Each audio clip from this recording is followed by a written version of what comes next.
ఏం చేస్తున్నాడు? మాకు క్యాండిడేట్ ఉంది అంత మాట అంటాడు, పరువు తీసేస్తున్నాడు.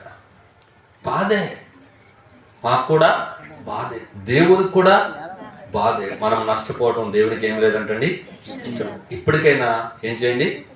దేవునికి లోబడండి. ఎవరికి? దేవునికి లోబడండి. మిమ్మల్ని పట్టుకున్నటువంటి అపవాదుని ఏం చేయండి? విదల్చగలుగుతారు. అప్పుడు ఏం చేస్తారంట? విదల్చగలుగుతారు. కష్టాలు రావని కాదమ్మా, ఇరుకులు రావని కాదు, ఇబ్బంది రావని కాదు. యెహోవా తమకు దేవుడుగా గల జనులు ధన్యులు అంటండి. వారికి దేవుడు దేవుడుగా ఉంటాడు. దేవుడు వాగ్దానాలు మీ పక్షంగా నెరవేర్చబడతాయి. మిమ్మల్ని ముట్టిన వాడు, నా కనుగుడ్డని ముట్టిన వాడిగా నేను ఎంచుతానని దేవుని వాక్యం రాడింది. 34వ కీర్తనలో మనం గమనించినట్లయితే, యెహోవా యందు భయభక్తులు గల వారి చుట్టూ ఆయన దూత కావలి ఉండి వారిని రక్షించునండి. చాలా నెలల నుంచి